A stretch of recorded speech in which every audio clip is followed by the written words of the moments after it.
I'd like to open the meeting of the Carver Conservation Commission for May 20th, 2020. Okay. And we don't have to read this Governor Baker's thing, do we? No. Probably not. Okay, so what we're going to do then is, now we're going to... You want to go right to the hearings now, Alan? Is that Yeah, what you want? with your permission, Mr. Yeah. Chairman, we'd like to go right to the new hearings. Okay. We're doing this on Zoom. The applicants will be on Zoom. We have a call-in phone number for the abutters if they have any questions. So we're going to open with 0 Nell Bonnie. I'm going to bring Bob Forbes in right now. Okay. Notice is hereby given in accordance with the Mass Wetlands Protection Act, Mass General Law, Chapter 131, Section 40, and the Carver Wetlands Protection Bylaw, that a public hearing will be held at 7:15 p.m. on Wednesday, well, we forget that, May 20th, in Meeting Room 1 at the Carver Town Hall, to hear the notice of intent submitted on behalf of Michael McCutch for the construction of a single-family dwelling with associated subsurface sewage disposal system, drinking water well, driveway, utilities, and grading. The dwelling, deck, and grading are proposed within the 100-foot buffer zone to wetland resource area, isolated vegetated wetland, and the drinking water well and supply line are proposed within the 65-foot buffer. The applicant is requesting a variance from the Carver Wetlands Protection Bylaw for the activity within the 65-foot buffer protected under the bylaw. The project is located at 0 Nell Bonnie Road, Carver, Mass., map 30, lot 2-1B.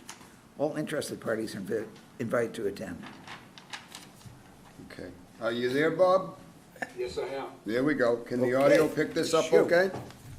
Excellent. We have you on audio, we have you on Zoom. Everybody in the room can see you. But you're the only one that gets to look at me, aren't you lucky? Only because I don't have a backwards-facing camera for the laptop. And we can't all huddle together. You saw it. So we've opened the hearing with we've read the NOI for yours, and with the chairman's permission, we'll let you present. Okay, no problem. So it's, this is a project that we're proposing. It's at the corner of Nell Bonnie Road and Brook Street, and the address is 0 Nell Bonnie Road. What it is for, it's an existing lot that was created in 1975. This lot it has a current drainage easement on it on the left-hand side of the paper, so which would be the west side of the lot, and it collects drainage. It's essentially the wetland system, the isolated wetland system. Apparently, was utilized as a detention basin when they built that Nell Bonnie Road. So the current owner of the lot purchased the lot back in 1981, and his name is Michael McCutch. He has this lot under agreement with Jamie Emerson, who I believe the board is familiar with, and he has done several projects in town, built several houses in town, and been before this board before. So you are familiar with the builder. If this gets approved, he will be the one building this project. What it is the building envelope on the site is very, very tight. And then when you move, if you look closely at the plans, if I were there, I could point it out to you. The proposed house is pressed right up against the front setback line, and it's only a foot or so from either side setback line as well. So it's basically in the only envelope that, and it's also outside the 100-foot buffer zone, which is important to this commission. But it comes very close to the 100-foot buffer zone. Let's see, that would be the western corner of the house. The house is small. It is a 26 by 34 foot proposed house. There is a septic system on the south side of the lot, I guess it's the southeast side of the lot, and that is pushed outside the 100-foot buffer zone, and as close to the property line as possible to have the least amount of impact we could possibly have. Now, Jamie Bissonette from this office, who designed this project, went and talked informally with the Board of Health. And in order to push the system, the septic system, and the leaching field essentially from the septic system and the other components as far away from the wetlands as possible, it required getting a couple variances from them, and he wanted to make sure they were comfortable with those variances before he drew up the plan. So they were okay with those at that informal get-together. So what's before you is this, essentially the proposed water service. We have the proposed well on the westernmost side of the lot, and that's just outside the 65-foot setback line from the isolated wetland. But the water service line does run through the buffer zone. It does not run through the wetlands, but it runs through the buffer zone for that isolated wetland area.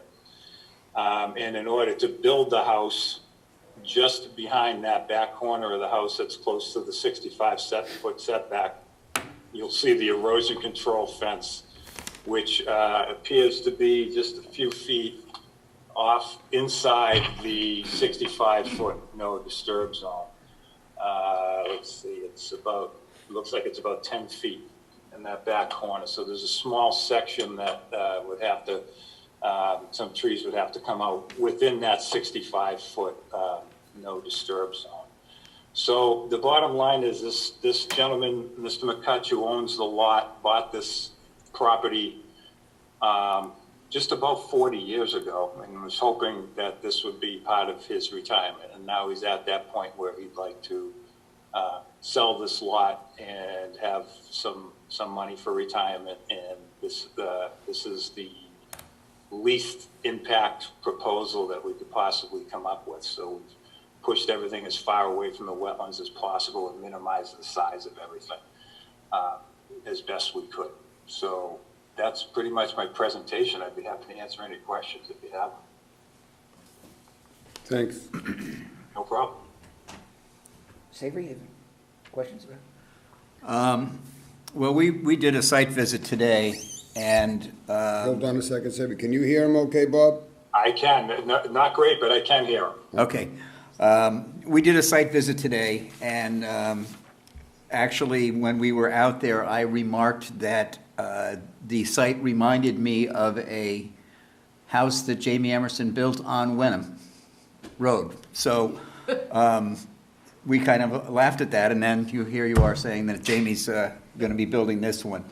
Yeah, exactly. I think I might have been before this commission for that project as well. Okay, that's where he moved the property line in order to squeeze that one That's in right. Closer to the That's fourth right. one. Yeah, we had to We denied redo it that. first. That we Right. nipped out the corner of the property line a little bit to move the house a little bit. Yep. Right. Well, the reason that it reminded me of that is the sharp grade going from the corner, the northwest corner of the house down to the wetland. And just making sure that that buffer zone, that 65-foot buffer zone after construction is protected. And that we put, that Jamie or whoever, the owner, does purchase the little medallions stating that that's a no-touch zone and that it's prevented from becoming a lawn and a playground area back there. Absolutely, yeah. Jamie anticipated that was going to. One of the reasons I mentioned that Jamie was building this because I thought you guys might think it was similar to that house on Wenham Road. And I think Jamie did a nice job there. He did. So I wanted to make you aware it was him. Okay. And yeah, he was aware that you guys would require that, so he has no problem with that. Do you happen to know if he's planning on the basement being a walkout in the back? It's graded such that it could be, so I believe it is going to be a walkout. Okay, because that concerns me a little bit, because really the only area you'd be able to walk out is underneath the proposed deck, because it's so Exactly. close to the Exactly right. 65 foot. So that's just something from the standpoint of making sure that the no-touch zone is protected in the future after the home is built. Yes. You know, I know that Jamie's very good about taking care of things during construction and following all the rules, but once a tenant, if he's renting it or a buyer goes in there, we need to make sure that those rules are adhered to ad infinitum, so. Understood, Yeah, yeah. so that's just something that I'm a little bit concerned about. But other than that, you've managed to squeeze something into a space that probably didn't look like it could be. It's hard to believe, it's I really know. wedged in there. It's about a Yeah, very so, small house in a very small spot.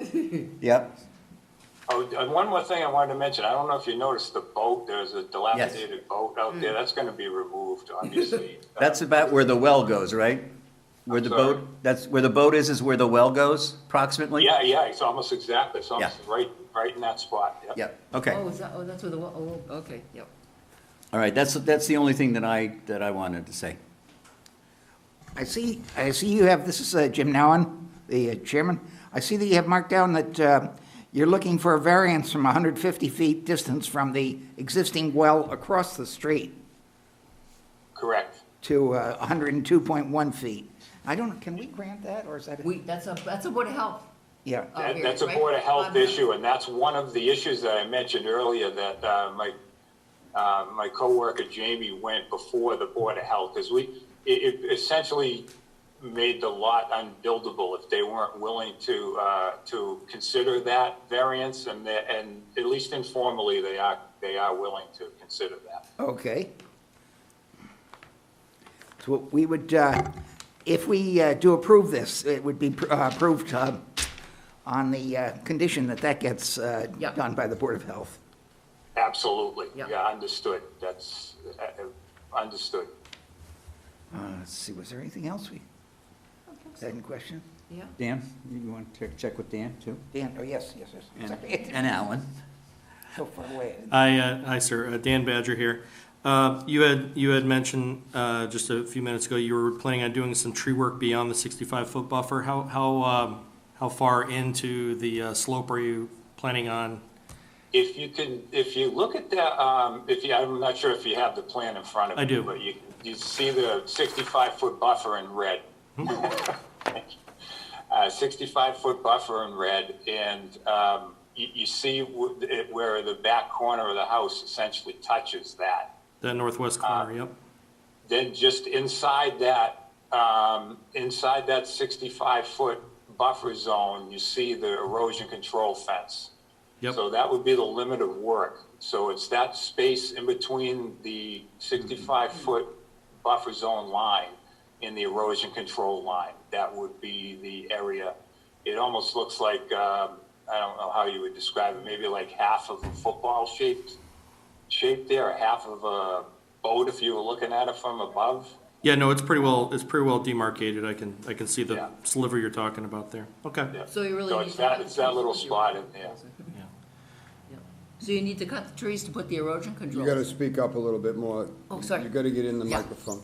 So basically, Bob, you just need to cut the trees so that you can put the erosion controls in, pretty much, right? Exactly. Yeah, They yeah. they need to put the erosion control in first, because they shouldn't be cutting trees without the erosion control in Right. place. So the sequence of operation would be to put the erosion control in, which we're proposing as a 12 to 18-inch silt sock, then take the trees down. That will allow them, you couldn't build that house, where that corner of that house, you couldn't build that foundation without having a little bit of room Yeah. in between the corner and that silt fence. So we gave Jamie just what he needed there, the minimum amount that he claimed he needed to do that there.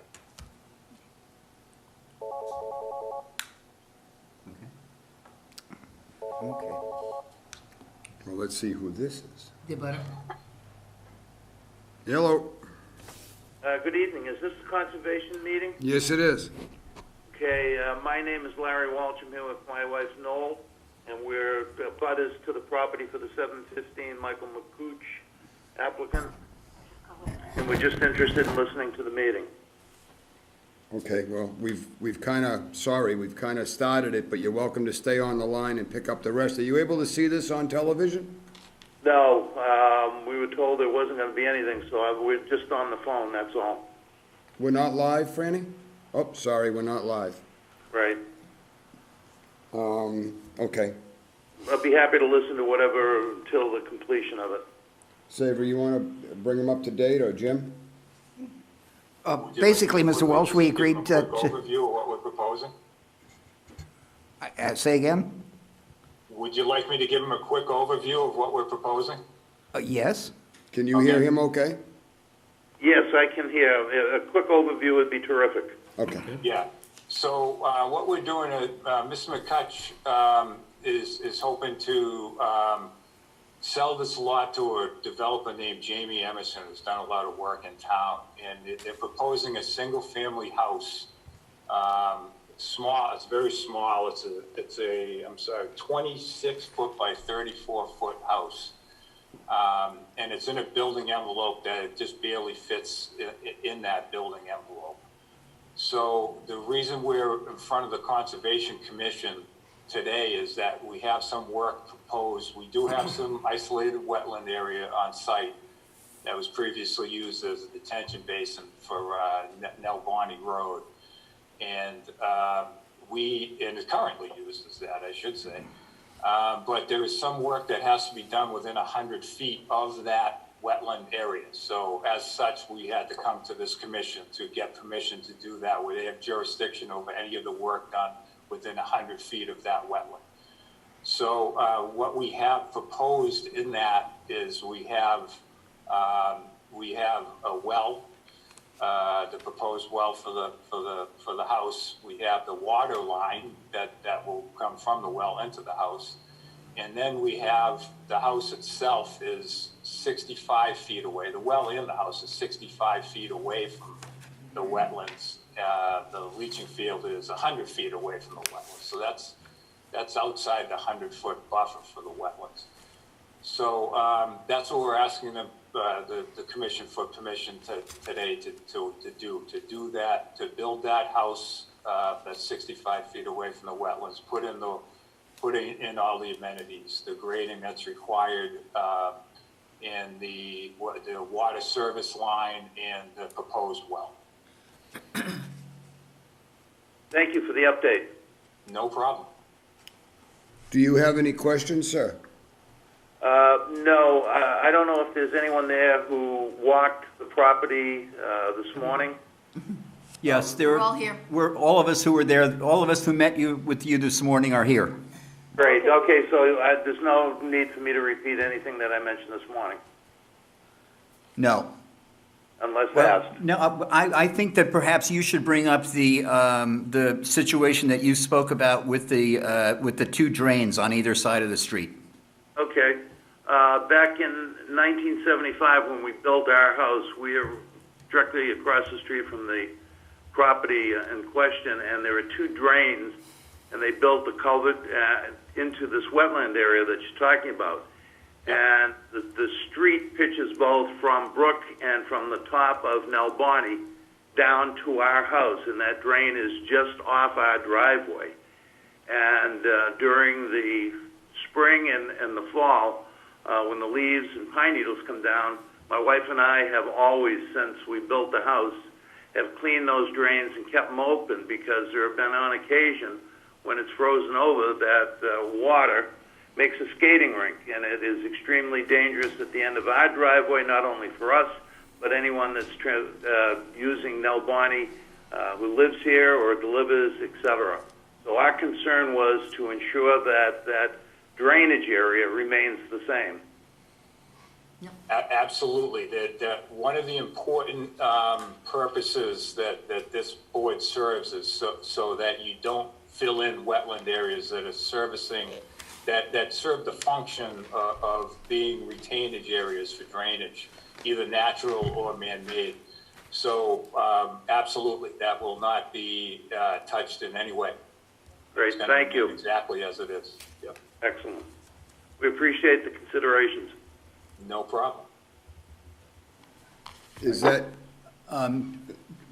Just briefly, before you got on, before you made your call, Mr. Walsh, we did discuss it a little bit. A couple of the members had some, not concerns, but just questions or things that we wanted to make sure were taken care of. And primarily, it is the protection of the area within the 65-foot buffer zone, that after construction, that it's returned to its previous condition as much as possible, so that it serves its purpose to filter water that's going down into the wetlands. For instance, we said that there would not be able to have a lawn in the backyard because that's so, the 65-foot buffer zone is so close to that.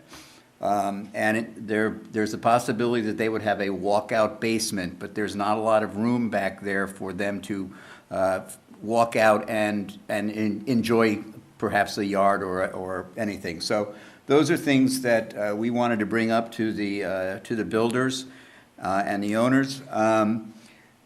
We've had very good success with the builder, Jamie Emerson. As a matter of fact, what I mentioned earlier is that when I was looking at the property today, it reminded me of another property that Jamie Emerson built on Wenham Road in Carver, North Carver.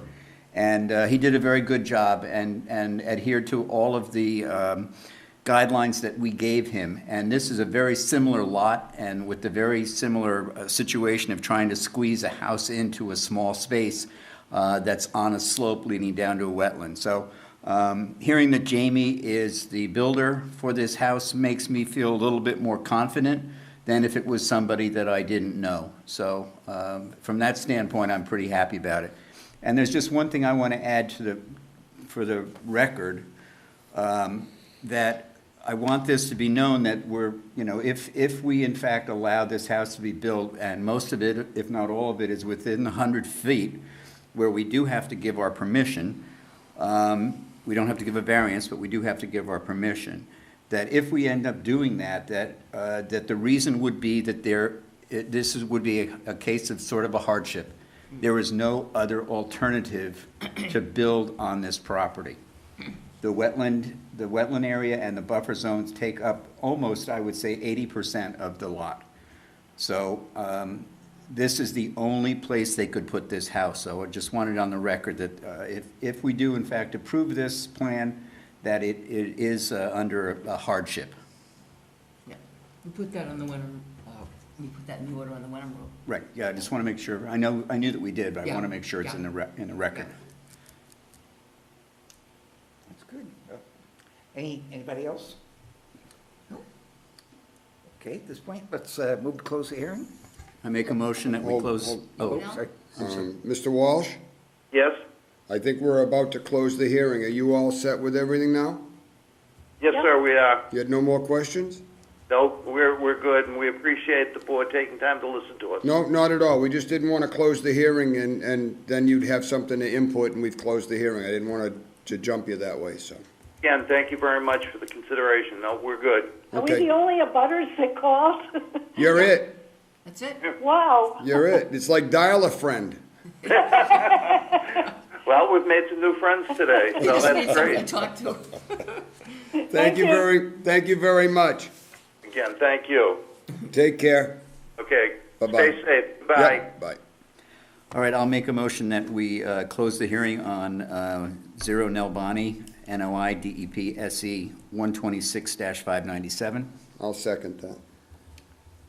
I had no questions, by the way. Been moved and seconded to close the hearing on 0 Nelbani Road.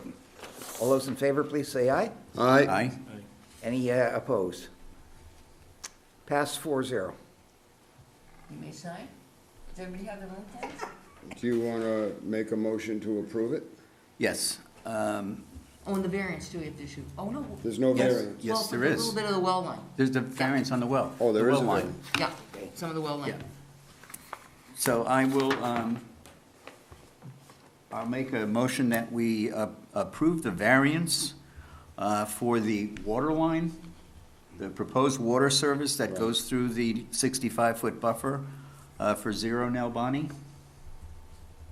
I'll second that. Okay. Same DEP number. It's been moved and seconded to issue a variance for the location of the water line. All those in favor, please say aye.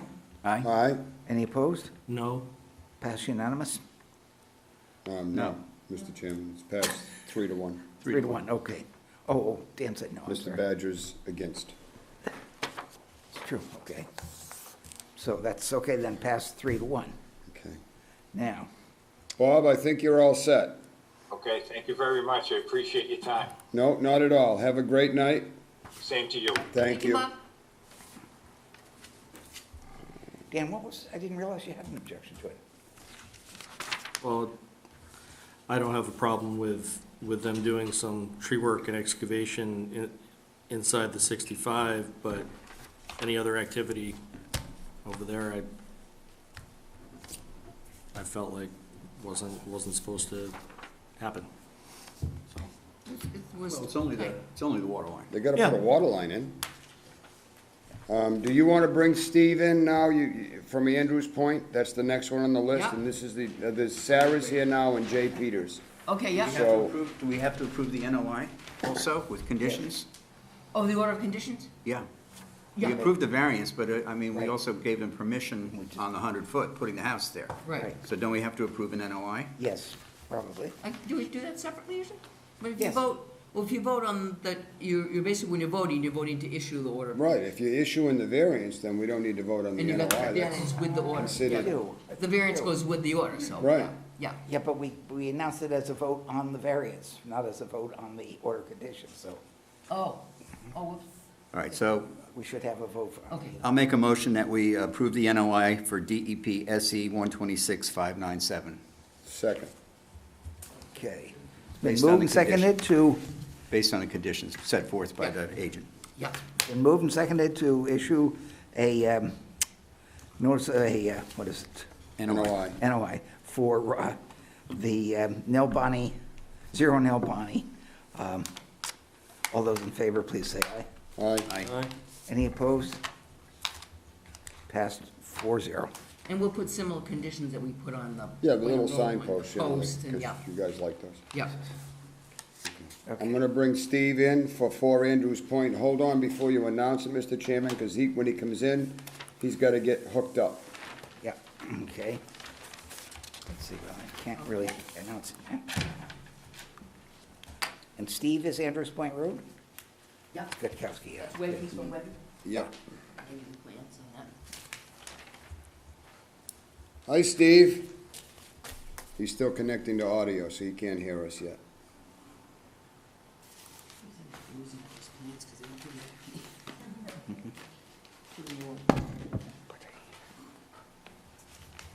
Are you there? Sometimes it takes a minute.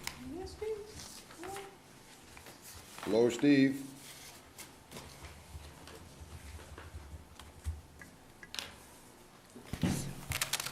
Or left, cut audio. No, I have no audio yet. Nope.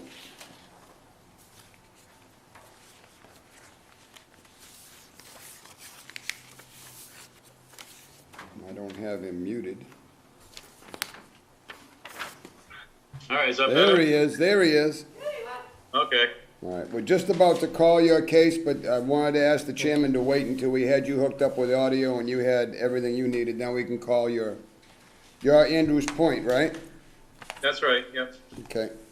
Okay, notice is hereby given in accordance with Mass Wetlands Protection Act, Mass General Law, Chapter 131, Section 40, and the Carver Wetlands Protection Bylaw.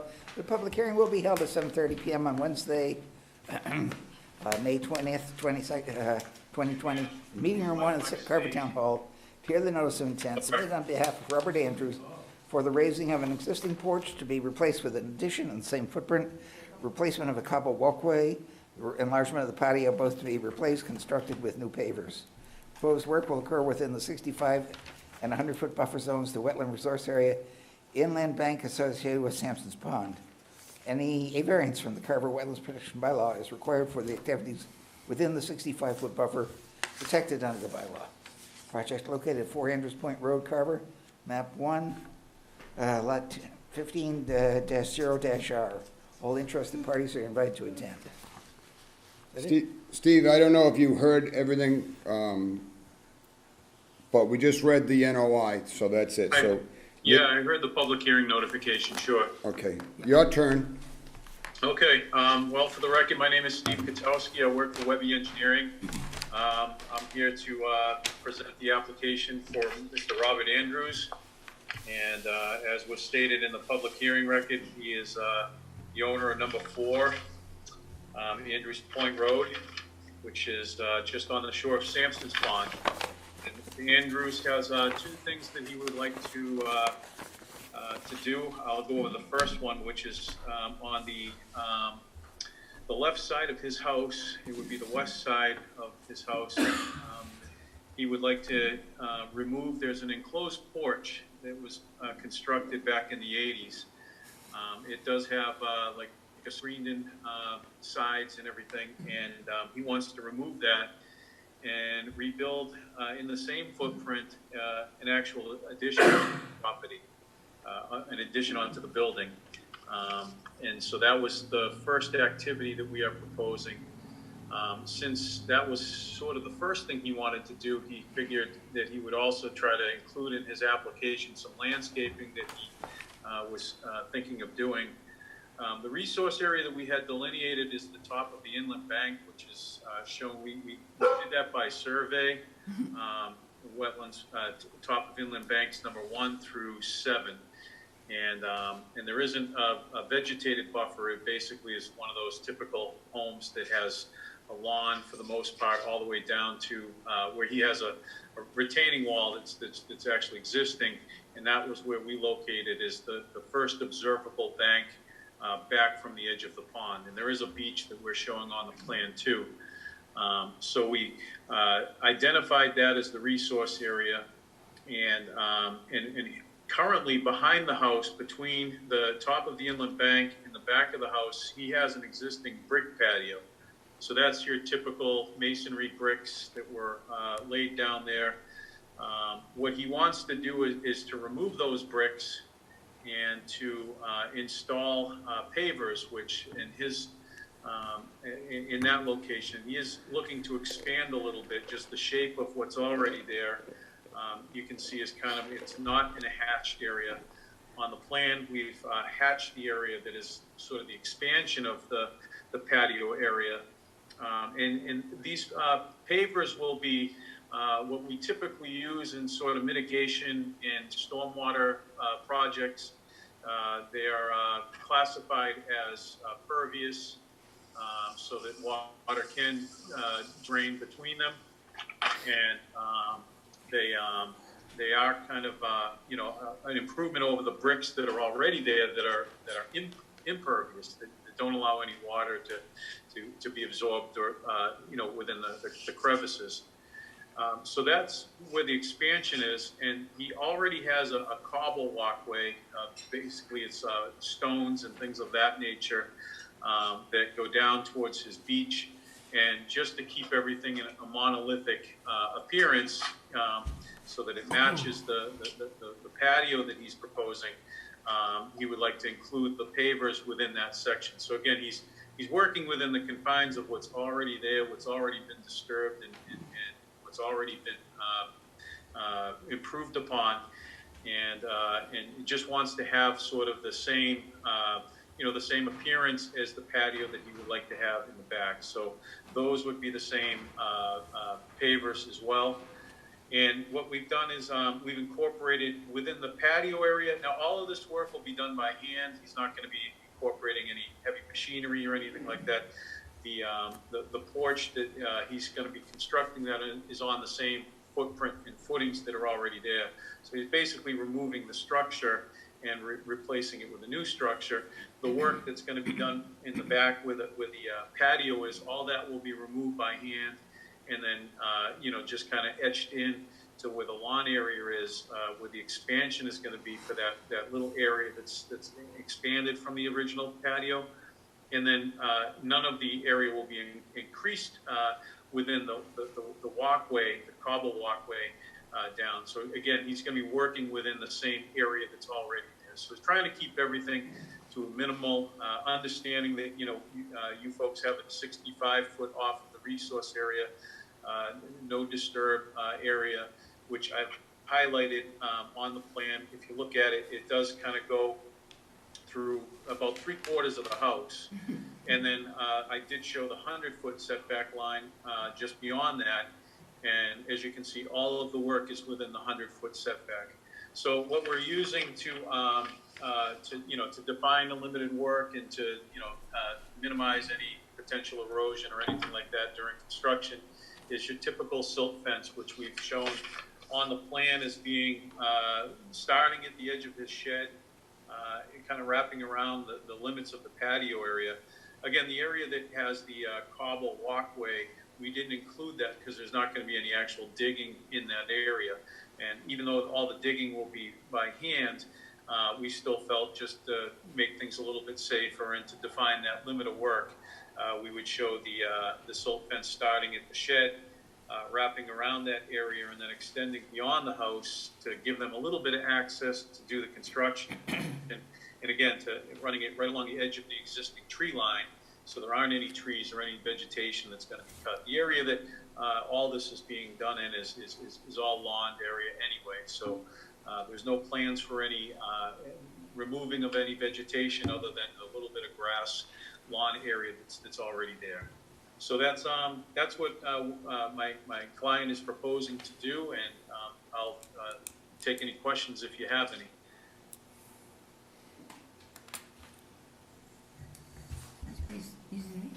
Anybody? All right. This is Savory Moore. A couple of things. Hold on, Sabri. Can you hear him all right, Steve? I can, yep. Okay, good. I live on Sampson's Pond too. I go by Rob's house often in my boat, and I got a couple of questions. The existing porch that's there now, you said it was screened. I thought it was more like a portico or a walk-through, open on all sides. With just, I mean, it's more of what I kind of envisioned when I was there, more like a 3-season. So maybe there wasn't the screens in there, but there definitely is sort of more of just a little bit more substantial structure than a deck. So I know that it may have railings and support posts and things like that, but I might have misspoke when I said screened, but it is a lot more of a significant structure than a deck. well, it supports a deck on the second floor. Yeah. I remember there was, again, I haven't been there in quite a while, but I remember, when I was there, it was, to me, it looked like from what he was describing he wanted to do was just basically put walls up around what's already there, the structure already is kind of all there other than just enclosing it with walls, but he's proposing to just take it all down just because it's easier to construct it that way than to try to work within, what's already there. Okay. We went there and visited him. We did a site visit informally. Yep. Back in the fall, I'm going to say. Yeah, probably when he was just trying to figure out what he wanted. Yeah, to do. when he wanted to get a kind of a gauge on where we stood on things. And I believe one of the things that he said he wanted to do, first of all, where the brick patio is extending more towards the pond, that was already a garden with shrubs in it. So he was just going to expand to that area, which was fine. But I believe that he said that he was going to raise the entire patio to be on the same level plane as the existing porch. Right now, there's a step off the existing porch going down to the patio. Mm-hmm. Is that? That wasn't the way it was described to me. To me, I remember, just removing the bricks that were there and just sort of enlarging it. So I didn't have a discussion with Mr. Andrews about raising it up any higher or anything to that nature. And is that something that he's mentioned to you in the fall? Is that when you said that you had that discussion? I thought I remembered something to that effect, that he wanted to just make it all the same level. So walking out of the when he rebuilt the porch and made it a four-season room or whatever, that walking out of the porch, there wouldn't be a step down.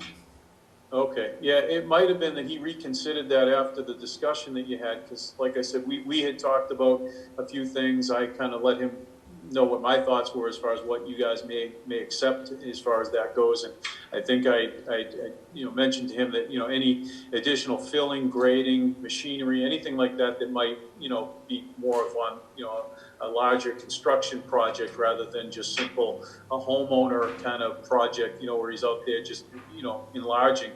I didn't think that you guys would have, too favorable of an opinion on something like that. So it could be something he talked about, but I think that for now, the idea that I have is that it's just where the bricks are right now is to just expand that a little bit, to make it a little bit more of a shape that he desires, which is kind of that hexagonal looking, corners and stuff like that, as opposed to what's out there, and making it a little bit further back from the back of the house. So we didn't discuss anything as far as raising anything to Okay. kind of make that point. Probably change his mind. I don't think you'd want to raise it. You'd obviously want to have some kind of a step down coming out of a doorway, even if it was 6 inches. You certainly don't want it on the exact same level. You get water in through the door. It's funny you mention that, because that's what I spent last weekend doing at my home in New Hampshire. Was my patio was right to the same grade, and after a few years, we just had to raise it about 3 inches just to get that water from. Again, we didn't want to have to step down or over a threshold, and it was a mistake. Which would correct it, but it's funny you mention that. Okay. At least that's how I would do it. I mean, I'm not a builder, but All right, I thought that that's something that he had said back then, but if that's not going to happen, then that's we not could going put to that happen. in the order of conditions. Okay. Make that continue. And I believe that this is on the good side of this, is that the cobblestone walkway that's there now, I believe, has mortar between the cobbles. So it's really, the whole thing is impervious and going down, and by replacing it with the pavers, Right. Make it pervious. it reclaims Yeah. that somewhat. So that's on the plus side. Those are the things that I just wanted to bring up. So that's what I got. Yeah. Dan, you have anything to add? No. Okay. I don't have anything to say on it either, really. So, what do you think? And I'd make a motion that we close the hearing. Are we ready for that? Brooke, did you have anything you want to add, No, I have no. Mr. Chairman? Yeah. Okay, I'd make a motion we close the hearing for 4 Andrews Point Road, NOI DEP SE-126598. and a second on that? Second? Okay. Been moved and seconded to close the hearing for 4 Andrews Point Road. All those in favor, please say aye. All right? Aye. Aye. Okay, and any conditions? No? That there not be a step. Well, we're closing the hearings. I'll make that motion unless you want to make Right. it savor. Go ahead. Not really, the erosion control. Yeah, the erosion control's in place, so it would be as drawn. Yep. So I make a motion that we approve the work at 4 Andrews Point Road, NOI DEP SE-126-598, as on the drawing, and that in the conditions, it be that the patio not be at the same grade as the existing porch. Is that okay with you, Steve? Is that wording going to work for you, or do you want me to put a number in there for a step? Well, it doesn't increase from what the existing patio is. In other words, they're not That's raising it. perfect. Then I'll make that part of that motion. That doesn't increase from the existing patio grade now. Okay, so. Right, yeah, Yeah, Okay. yeah, because that's a little bit more work and probably a Yeah. little bit, yeah. So it doesn't increase. yeah. Okay. Second. Let's see, well, we need a motion to issue the order of conditions as discussed in the, Well, we need to approve with the conditions, right? Right, yeah. Isn't that what you just said? Yeah, I just said all He that. just made a motion oh, I didn't realize you made a motion. for the NOI and the order of condition. Okay, Yeah. And Dan seconded it. okay, so all those in favor of issuing the order of conditions as per the discussion. Please say aye. Aye. Any opposed? No, pass unanimous, 4-0. All right, Steve, you're all set.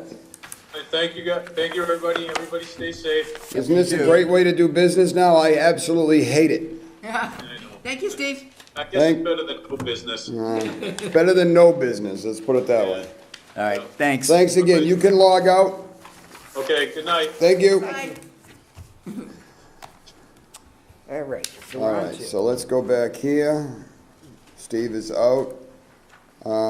We got Jay Peters and Sarah Stern. So Sarah's the only one in for Fuller Street. So, and then Jay will take at the end. So I'm gonna bring Sarah in right now.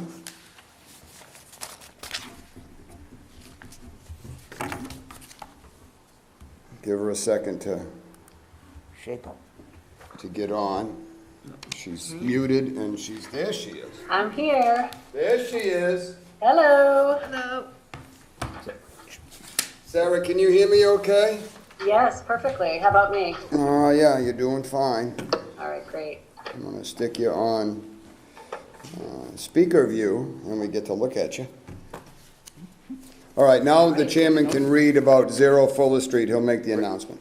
Notice is hereby given in accordance with the provisions of the Mass Wetland Protection Act and Carver Wetlands Protection Bylaw that public hearing will be held at 7:45 PM on Wednesday, May 20th, 2020, in Meeting Room 1 at Carver Town Hall. Hear the abbreviated notice of resource area delineation submitted by Johnson Brothers Cranberry LLC for the confirmation of wetland resource area boundaries, including BVW, IVW, and cranberry bogs. No work is proposed as part of this filing. The property is located between Forest and Fuller Streets, Carver Assessors Map 50, Lot 8, Johnson Brothers Cranberries LLC, and Lot 10A, Johnson Cranberries Limited Partnership. All interested parties invited to attend. A copy of the plan is on file and may be reviewed by contacting the planning board via email at deborah.deneen@carvermass.gov or the conservation office via email at brookmonroe@carvermass.gov. Thank you, Mr. Chairman. For the record, Sarah Stearns with Fields and Thomas, representing Johnson Brothers Cranberry LLC for this ANRAD at 0 Fuller Street. Thank you to those members of the commission who could join us today on our site visit to look at the resource areas and discuss the status of the 2 cranberry bogs noted in the ANRAD. I think it's probably maybe helpful if I share my screen, if everyone can see that. If I do, just to Yeah, show I you actually guys. have you up on the big screen in the room, so everybody will be able to see whatever you put up. Okay, it looks like screen sharing is disabled, so I may not be able to do that. Hold on. I can let you do it now. Okay, Try Try it it. again. Try it again. I just gave there we it. go. Great, thank you. Okay, so this is the aerial photo that we included in the ANRAD, labeled Bog 1, Bog 2. For those of you that joined me on the site visit today, we were parked on this dike road right north of this little water hole. And we looked to the north at Bog 1, and we looked to the south at Bog 2. And really the intent of this ANRAD is to help kind of nail down the upland versus wetland status of the 2 bogs. We talked about some historical photos and how these bogs were created with the landowner, Mr. Johnson. And what we would like is to, as a result of this ANRAD application, to determine that based on the historical discussion of Bog 1, that approximately 13 acres of it was constructed out of parent upland, while the original 7 acres, this is all plus or minus acreages, round numbers, was constructed long ago in what we presume to be wetland. We also talked about Bog 2 being created solely out of upland as a newer constructed bog. And we also submitted some transact forms and description of a BVW delineated along the eastern edge of Bog 1 that we would like to have. Also, it went down by Bog 2, sorry. We would like to have that confirmed as part of this ANRAD as well. As the chairman said, there's no work proposed as part of this filing. This is merely to confirm the resource areas. And that's really about it. I can share the historical photos that I submitted to the conservation agent after our site visit today from 1970, where you can see sort of that same edge of bog in the north. This is Bog 1. The original 7 plus or minus acres built in a wetland where it was later expanded into this upland and squared off into the adjacent upland, and the wooded area just to the south of that where our Bog 2 is located. And this is a similar photo from 1980 as well that contributes to that conversation as well. Let me go back here. So just to orient everybody, we probably should have started with that. The entrance to this particular very large property is up at Fuller Street, where we drove in today. Forest Street is over here. This is the Great Meadow neighborhood down here, and we're right on the Carver Middleborough line, and it goes, the property line goes all the way down here. So it's a very large piece of land. We're just looking at this area, sort of in the northeastern section of it, as part of this filing. Happy to answer any questions on this that the board may have.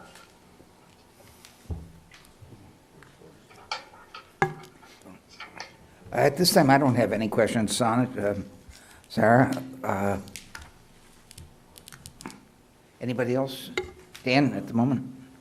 Any questions? No? Not at this point, no. I'm good. Alan's good, okay. Hold on. Yes, we're waiting. Take it easy. Savory is working through his notes and. Yeah, there's part of me that's a little concerned about the somewhat arbitrary 13-acre, 7-acre breakdown. And I know we talked about it a little bit today when we were out there. But the fact that the upland property was leveled and brought down to the level of the original wetland bog, to me kind of says that may have changed it to a wetland in and of itself. It may have brought about characteristics of it being a wetland. And I guess my question is, outside of anything that's like solar, has there been any situation for any other use where a combined upland and wetland bog has been asked for a determination of what the entire bog is? Do you know? It's a good question, Savory. I'm not sure as to what was the inspiration for DEP to come up with the upland versus wetland status of cranberry bogs and reservoirs and canals. I think it came about just before solar became as prolific as it has been in our area, and more so out of the questions about permitting for maintenance projects and work on some of these agricultural attributes. I don't know that for sure, but I know it's been discussed over and over numerous times for different types of projects on agricultural lands. And I think that this was a way for DEP to come up with a way to try to add some sort of criteria for lands that were constructed or agricultural features that were constructed in more recent times, legally in compliance with wetlands protection regulatory statutes. And then, really it became more prevalent during these conversations for solar arrays and other developments on agricultural properties. As to your question or comment about the acreages, I'm more than happy to talk to Mr. Johnson about some of his reporting that he mentioned today, his Exhibit A's for his, you have to report annually on acreages that are harvested. So that may help. He could look at past records from kind of the early days of the bog to help support that acreages discussion. So I know he sort of threw those out today, and we could confirm that with a little bit more precision if that pleases the board. Okay, well, I mean, my concern is really only with the 20-acre bog. The other 8-acre one is clearly created out of woods. I mean, we went through all that, so I mean, that's not an issue with me. I guess the question that I really have a little bit of just uncertainty about is if we did not have the history that we do about the original size of this bog and what it is today, if it was just sort of found as this 20-acre bog, and we needed someone to determine what it was, what would the determination be? Would it be a wetland bog or an upland bog? And I imagine that core samples taken at different places would probably give different answers. But it seems to me as though in creating in enlarging it, it brought the upland area more in keeping with what a wetland bog is, as opposed to creating a standalone upland bog that would need to have water put into it. If you remove the water source of an upland bog, the bog stops producing. But in this particular case, with this 20-acre bog, because 7 acres of it are getting natural water, the other 13 acres are at this point as well, since it's all on the same plane. So I'm just a little concerned about it, and actually probably more curious than anything else, as to whether designating a portion of this as upland is the right way to go. I'm a little conflicted.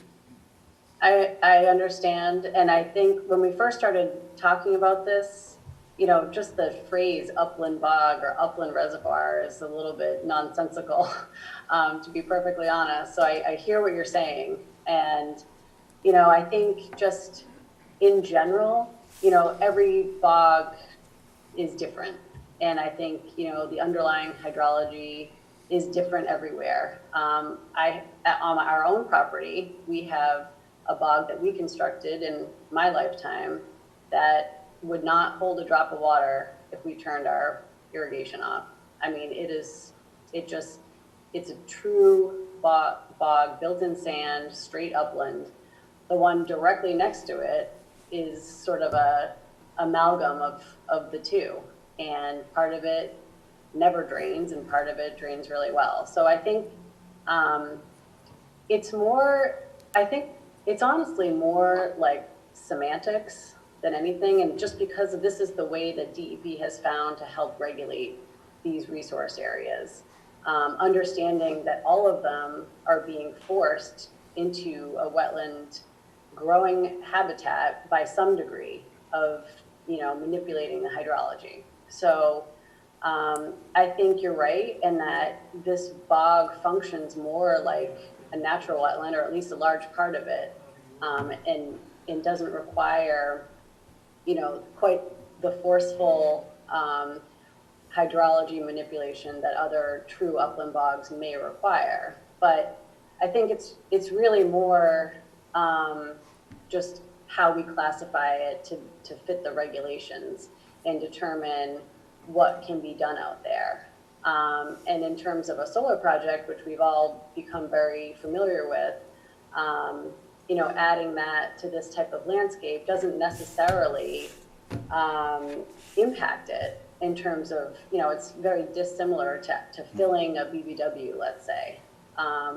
if there were to be a solar project proposed on an upland bog, like we've seen on Mike Paddock's bog on Main Street, I mean, the underlying bog is still there. It's just not producing as an agricultural commodity anymore. So I guess that's kind of the difference here. The classification doesn't mean that it's going to get, impacted in a different way or function in a different way. It's just a way to classify it to sort of meet the regulations as best we can. Okay, well, thank you. Thank you. What's your pleasure, Mr. Chairman? I don't think there's really any need to discuss it at this point any further. It's an ANRAD, so I would like to close the hearing. Make a motion, we close the hearing for 0 Fuller Street? Did you want to get more information from Van? About when you were saying for the size, determining what was up, and Sarah said that Van had a little more information. You gotta speak into the microphone so Yeah. Sarah can hear you. Yeah. Sorry, I Sarah, can't yeah, work really. You said that Van had a little more information, on maybe about, how much was upland, how much was wetland.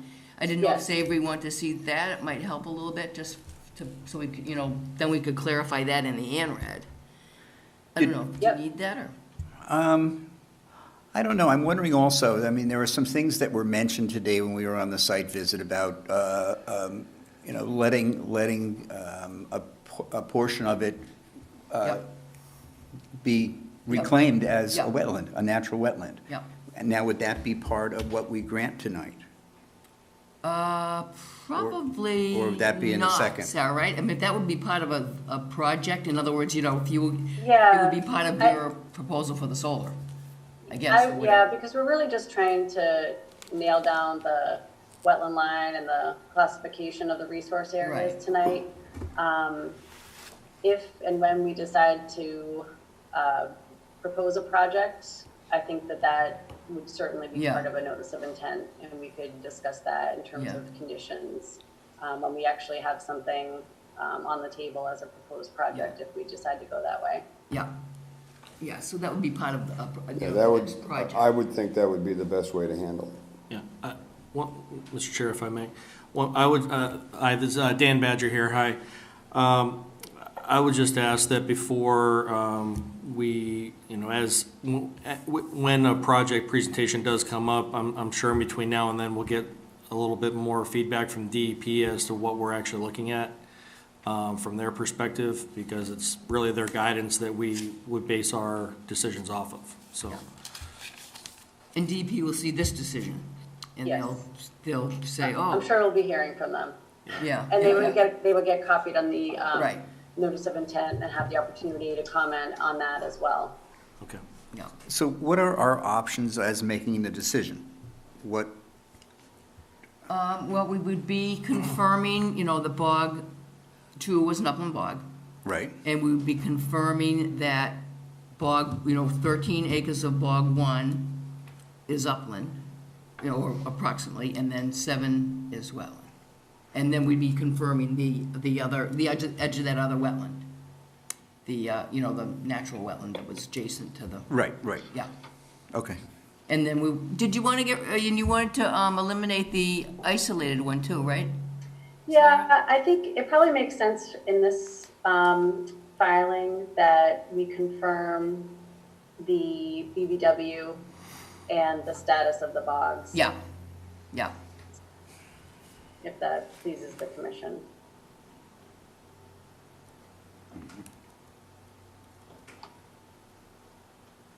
All right, I'm good. Yeah, I mean, it seems like the historical I'm information. good yeah, with, I'm yeah. good with the split. Yeah. 13-7 split. So then my motion to close the hearing, I made, so we just need a second. Oh, second. It's been moved and seconded to close the hearing on the 0 Fuller Street ANRAD. All those in favor, please say aye. Aye? Aye. Any opposed? It's passed unanimous. You want a motion to issue the ANRAD? Issue and already, yep. Yep. I'll make a motion that we issue the ANRAD for 0 Fuller Street as drawn in the drawing. I don't think it has a date on it, does it? With the larger, the 20-acre bog being designated as 13 acres of upland and 7 acres as wetland, wetland bog. Yeah, this the date, it's dated 3/30/2020, is that correct, Sarah? 3/30? Yes, Okay. And the plan dated 3/30/2020, and then what Savory said.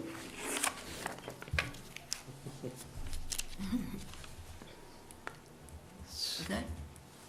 So it's been, That's the motion, there's no. that's the motion, yeah, for, Sorry, second. Yeah, We're a little slow. okay, so we have seconded it too, I didn't catch that. It's been moved and seconded to issue an ANRAD for 0 Fuller Street.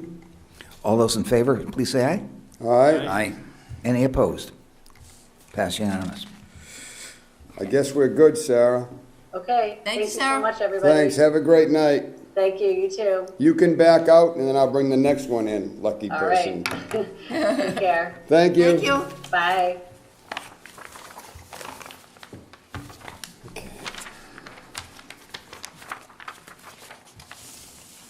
Now we have Jay Peters coming in. Let him join. So what's the next item is the, Hi, Jay. Hello. All right, stand by for a second.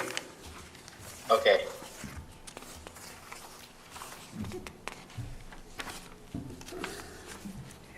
Dan, you want to jump in on this? Because this is, Absolutely. Hi, Jay, Dan Badger here. can you hear him okay, Jay?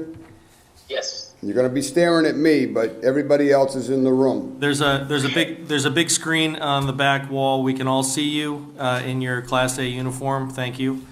No problem. I'll fill in some information for the folks here, but I wanted to open the floor to you. We're aware of your presentation and request for putting together an Eagle project out of the Cole property in North Carver, and wanted to give you the floor, and then we can work with each other on filling the commission and on the details. Okay.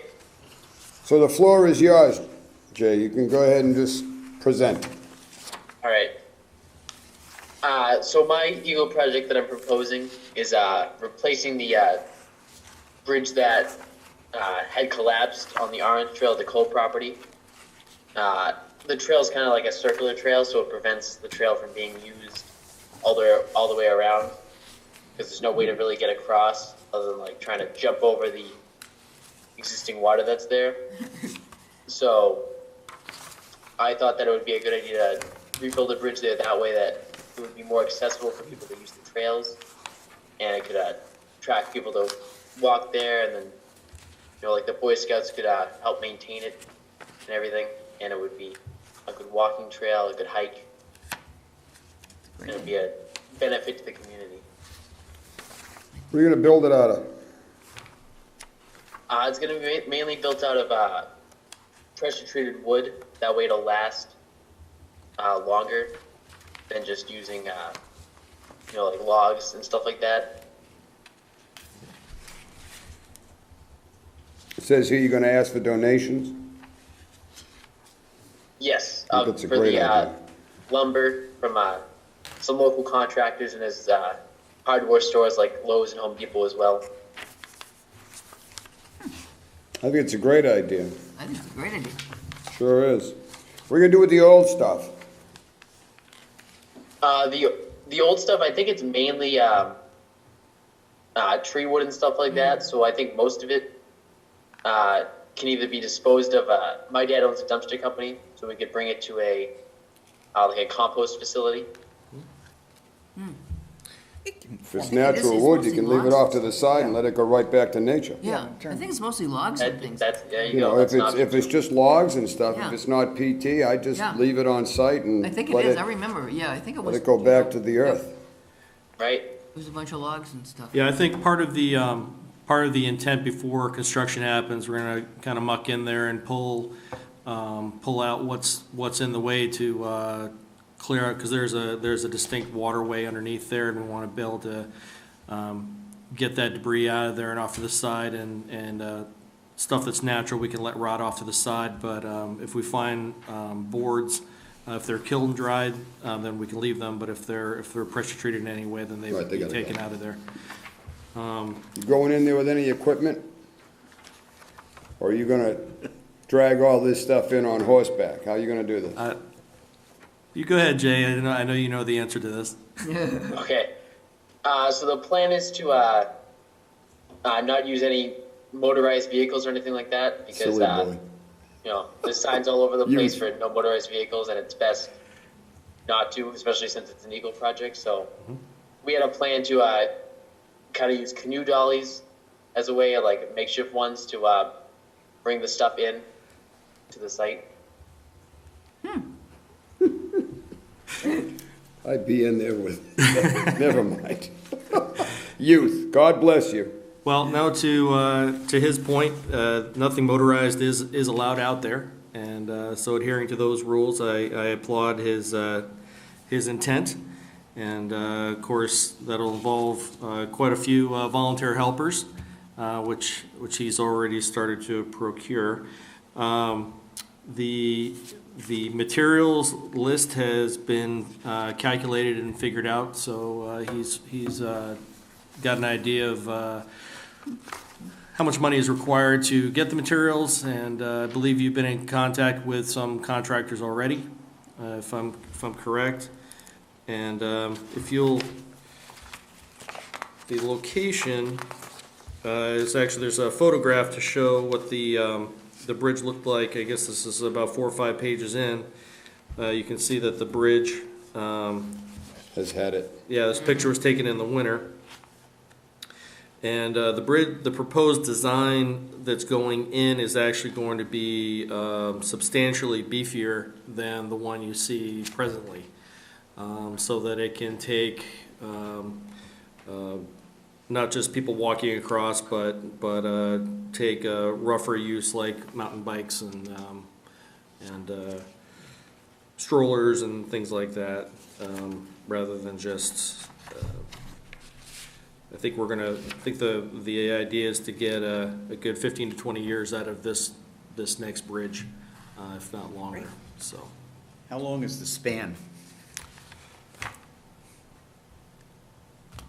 what did we come up with? 18 feet? I believe so. Something. I should know this off the top of my head.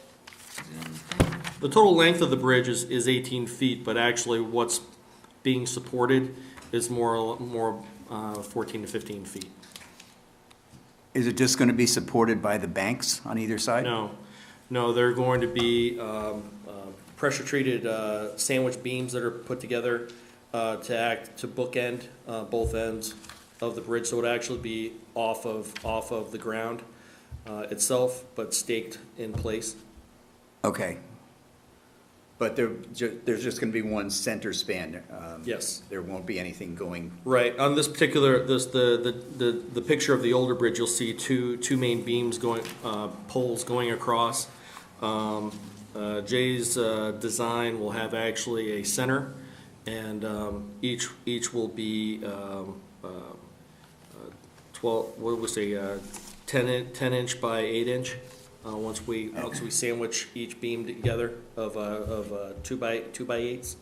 Okay. Excuse me, 2 by 10s, and there'll be 3 of those. How wide is this? The 5 feet wide. My only issue with this is in the middle of the night when no one's looking and the kids go roaring across that on their quads. I just want to make sure that it'll support, because to sit back and say it can't be used for that purpose is naive. Right. And I don't want to see kids diving down a hole because the bridge wasn't strong enough to support some kid on an 800,000-pound quad. Because you know, if it's wide enough, this is what's going to happen. No, and actually, some of the help I provided in designing this was actually for bridges that we've used for ATV use up in Okay. Maine. It's what they So That would be my only concern. Yeah. the bridge will only suffer from overkill. And the other question I had, and God bless you if this is the case, is this thing really 4,000 feet in from the parking area, or can you get closer than 4,800 feet? We can get closer. Because I'm looking at marker 2 to marker 3, vehicles can access this. So you're really walking in from marker 3? Yeah, it's about a half mile. Nothing like youth. Okay, that's all I have. Congratulations, I think it's a great idea. Thank You you. can help them with your segue. I was gonna offer him the Kubota, but apparently we can't run that in the woods, so. Segue, bring your little There, segue with you. his project coach said no. No bobcats. How about if we drop the wood in by helicopter? That's an idea. There you go. We'll get a hold of a couple, in fact, I have somebody you can contact, you should call the town clerk. Yeah. Drop it See, on, we're, Whoa, drop it on Firefly, 44. right? well, see, this project is also about making memories, so Memories. Dan's gonna do the watching and the photographing, and you guys are gonna do the schlepping, that's gonna make the memories. that's right. Yes, There you exactly. go. Okay. Okay, all right. Does this, Good does idea. this need a motion, or just needs an No. okay, or what does he need? An okey-dokey. An An okey-dokey. okey-dokey. You get an okey-dokey on Zoom. I make a motion that we grant this okey-dokey for this project on the Cole property. I accept. Thank you, I Jay. second, I say yes to. Okey-dokey. Yep, I guess you got it, my friend. Great. good presentation, thank you. Good luck. Let us know if we can assist in any way, and when the, I say this to everybody that applies, when you start raising funds for this, if you happen to do that, let us know again, and we'll certainly throw a plug in for you. Thank you very much. Okay? All right, thanks, Jay. Thanks, Jay. Thank you. You can exit, my friend. Alrighty. Thank Have you. a good night, guys. All right, very quickly, that's the end of what we have for Zoom, and that's the end of the call-ins, so I'm gonna exit and end this meeting Okay, on Zoom and get the heck out of here. that was good. So I figure out how to stop it. On a personal note, he's been a helper for some of the Cub Scout groups that I work with, and has suffered through some of my wilderness first aid programming to be allowed to help, and so he's Looks like a good kid. he's a good kid. He's hardworking, and Seems like it. yeah, and I hope this sets a precedent for other up-and-coming Boy Scouts and Girl Scouts to participate in some of these, Yeah. more of these projects that I I'm have to sure tell you, it's a very ambitious Well, we project. had, we're getting them a lot of help. I would hope so. was it Rizzuto?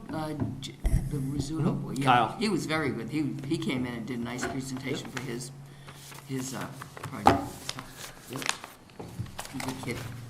Mr. Chairman, thank you for indulging me with did a all good of this job. tonight. Good And, job, Alan. I will Thank you. gladly turn it back over to your control, sir. It wasn't as much of a nightmare as I thought. No, I actually thought it was gonna be worse, and it actually worked out very well. Because you could hear everybody and I wasn't sure if you were going to be able to hear anybody. I was concerned about the audio, but I think, Fran, we did good tonight, no? Yeah, Yep, and we even had an abutter. and he could hear everything. Yeah. So that was That was excellent. good. So we have a couple of unfinished items here. Division of Fisheries and Wildlife, Wenham Shores property and property off Meadow Street. Yes. I just wanted to let you know, a couple of those properties that were auctioned off, or that were to be auctioned off, one of them being the access off of the Wenham Shores Road, it goes down to so they want to buy that and keep it as an access and put it in a conservation restriction. Who is they want to buy it? What's that? Who is they want to buy it? Fish and Wildlife. Okay. Yeah, so then they'll go do, they'll go through the whole process to put it in conservation restriction, because a lot of the neighbors got concerned when they put that on auction. They didn't, so they're gonna work on that, they want that. And then there's a piece on Meadow Street, which I'm not sure exactly where it is, but it's kind of it's just a piece of wetland that they wanna just keep preserved. When I meet with them again, maybe we can all go out and take a look at that one. But they want to buy that one for like a minimal price and just not put it under conservation restricted, but just keep it. And it will never get built on anyway. But I wasn't really sure exactly why they wanted that, but there's some value to it, so. There is that piece of Meadow Street that I've mentioned to you once or twice. Oh, maybe The that's. fellow turned, he turned it, gave it to the town, and he wanted it off his taxes. However, he's continuing to drive through it to get to Meadow Street. It cuts his road to Meadow Street by about 30 feet. It's not really a great deal, but we're going to probably have to put posts in it and block it off Yeah. to establish our ownership of it. So that wouldn't be the one that they want, though, you know? I don't know if it's the same one. Yeah, okay, well, I'll have to find out. Yeah. I'll get more details on that. Okay, now But that's then, good. we have also the discussion of the Conservation Land Acquisition Fund. Yes. Savory had sent out some comments to you guys on that. So when we had that meeting with Michael, he was gonna save us a place for a warrant, but we were supposed to do the second half of the discussion on that. I'm sorry, Brooke, would you mind turning that second microphone away from you? I think you're getting a little feedback. The one. Oh, that one, oh, Yeah. sorry, okay. Thanks. Yeah. That's better. Yeah, so anyway, so you were supposed to discuss kind of the second half of that acquisition fund after we gave them the money. Right. And if you, it's in the minutes here, all the questions that I had asked Mr. Malinowski at the time, and it was basically, the fact that if and when we do decide to use these funds for acquisition, the likelihood of the properties being relatively expensive because they're either on the water or close to water, would necessitate the fund to be at a relatively high amount. Mr. Milanowski had said that he was thinking about putting a ceiling on it of $200,000, and when I balked, he said, well, maybe 250. I still didn't feel that that was enough. And I also felt after going home and thinking about it that putting a ceiling on it of a dollar amount would lock that in for until it would change again. So my thought was to not only tie the ceiling into the annual town budget as a percentage, but also to create a percentage of a so-called floor also under which monies could not be taken. And the numbers that I came up based on, I received the town budgets from Alan, and based on the budget that's being proposed for fiscal year 2021, let me get it here. Just the town? It's just the It's town. like 11 million. Yeah, it's 11 and change. Let me find it here.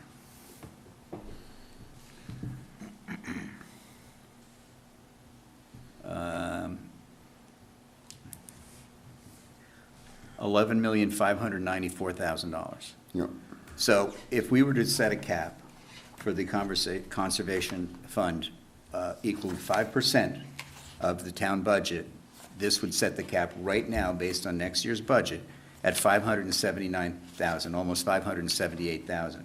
And where we were when we had our meeting on April 9th was that the fund had $616,000 in it. So we're awfully close to where we had been before the $500,000 was asked to be released. And setting a floor of 2% of the town budget puts the floor at $231,000, almost $232,000. So that is double what would be in there now with the absence of the $500,000 that we released. So not only does it keep the high end about where it was, but it puts in a low end, which is double what we had asked for, or what the town had determined that it would be after they pulled money out of it. And the reason I did that, I put the ceiling so high, is to make it less appetizing. You know, if it's only that the 3% that they can take, it's a little less likely that they would look at that as a funding source, the town. Right. So that was my initial feeling on that. And then the third item is similar to what we ended up doing on our April 9th meeting. I put in that we would allow the town access to utilize these funds for other than the voter-approved intended purposes only under a declared statewide or nationwide state of emergency and upon the approval of our commission. So that's where I wanted this to go. I think it protects us. It keeps the money high, and it doesn't allow it to get low if there's another emergency. So that was my Makes sense to me. thought on it. And I said in my email that I'm not locked into the ceiling. If we wanted to keep that open-ended, we could, but I do believe that we should set the floor at 2% of the town budget. And that's the town budget, not the full budget, including the schools. It's just the okay. operating budget for the town. Yeah, So that's what, that was my thought on this. Mr. Chairman? Yes. I have a difficult time with this whole thing because as chairman of the Finance Committee, I think I have to wear two hats for a moment. So I'm going to wear the conservation hat, and then I'm going to stick on the Finance Committee hat with the permission of the members. I agree with Savory, except I don't think we need to set a maximum. I think we should leave it alone. I think we should let it grow and let it grow and let it grow. And if the time comes when the town is in a dire strait, then they will do what they did, come before the commission and ask for an amount of money. I think that fund should also be overseen by, and I don't want to use the word finance committee because it sounds self-serving, but I may not always be there and I may not always be here, but I'm absolutely opposed to, at this point, 4 members having a majority vote to deal with a fund that up until this all came to light was over $600,000 with no further oversight. If for no other reason than the Conservation Commission should say yes or no, and then that should go to a second approval, whether it be the Capital Outlay Committee or the Finance Committee or the Board of Selectmen, I think there needs to be additional oversight than just 4 or 5 people sitting on a board spending what could end up being a tremendous amount of money. And this is, I'm talking more about when you're no longer on this committee, when I'm no longer here, when Jim is no longer here, and we've got, you know, some new people who see this as a, especially with some new restructuring going on, see this as a gift. And I don't want it viewed as a gift, and I don't want it capped so that the additional money goes somewhere else. This was legislatively approved. This fund is going to continue to grow. All we can do here tonight is set guidelines for how this money is handled, which means the next incoming board can take all those guidelines and throw them out. It's not a bylaw change. It's not a rule change. It's not a legislatively approved change. So we're still bound by, even if we say we want FinCom to have oversight, as joint oversight, that's a rule. So the incoming chairman 5 years from now to the Conservation Commission can sit back and say, we don't like that rule, and there's a motion to throw that in the trash, and we start, you know what I mean? So there's little we can do with legislating this fund that'll have any teeth to it, because it's not a bylaw. It's gonna simply be a policy. And I agree with the floor, but I think that that's another thing where we'd sit here at a similar meeting that we had a month ago, and we'd say, you know what, we don't wanna part with all this money, we wanna maintain $300,000 in there. We're willing to give the town $225,000, take it or leave it. Because we have that control. If town meeting wants to file a motion before town meeting and petition the legislature to do away with this fund, they have that right, because ultimately it's their money. They have the final say. So they could vote to remove this whole thing from being what it is. Would require a legislative approval to do that. But anything we do here tonight, I did check into it a little bit more, that's why I'm saying this. Anything we do here tonight becomes a policy change. It becomes this is what we want to see happen, but it has no more teeth to it than what is actually in the legislative plan, which means we have oversight over the entire fund. We can cap it, we can floor it, doesn't matter. It's still going to do what it's going to do, because that's the law. That's the way this is written. Then why, I've got a couple of questions. Then why were we asked to come up with this plan in order for it to be put on the town warrant? That I don't know. I think it was to make us feel warm and fuzzy, if you want my honest to God opinion. All right, so you're saying that They anything... can't take the money from us without us saying okay. So we can, at any time, if this comes up in the future, we can sit back and say, listen, we did this 2 years ago. It was a state of emergency. This is for an unforeseen, I don't care, pick anything. And you guys are in trouble with it, and we're not so inclined to part with the money, so the answer is no.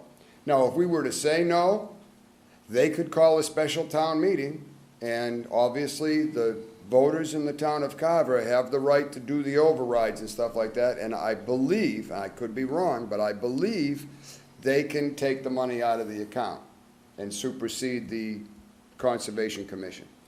I don't know that for a fact. That'd be something that, council would have to get involved in. But they and would stuff. have to have the legislature approve that. I would believe that at that point, because we had to do that, we gave the town $500,000, and they had to file a motion to go, the governor had to file a governor's motion before the legislature to approve it. So even if it went the other way and town meeting did this, the governor still has to file, which means that if we didn't like it, we could send in a notice saying, hey, we didn't like this, we had control of it, and this is not what we wanted to have happen. So we have a tremendous amount of control over this fund. My attitude is, the way it is right now works. Leave it alone. Let it build up, let it go to $1 million, who cares? Yeah. I think if we try to cap it, then suddenly the cap becomes, well, maybe we think the cap's a little high, how about you guys consider cutting it by $100,000? And if we throw a floor to it and we say we want the floor to be X percent of the budget, and that's gonna be $250,000, that's a little unreasonable. Why don't you guys, be happy with $150,000? It all depends on whose finance plan comes out on the other end. I like it right where it is, because it's almost untouchable without a lot of transparency. And nobody... People have to ask for it, there has to be a meeting, it has to be Right. in the open, everybody knows what's going on, I like that a lot. And nobody really knew about this fund until this... That's right. This happened, you know what I mean? I mean, it was there and we had it and... I'd like to see it be, and I would suggest that this board request a change in the way the law is written that would allow us to use this money for maintenance as well, so that it's not just acquisition. Then we would have access to these funds. What do we do when we buy, let's just for a moment assume, say that we bought a piece of property that would gain access to Sampson's Pond. This money allows us to buy the property. Right. There is no funding to maintain the property that we own.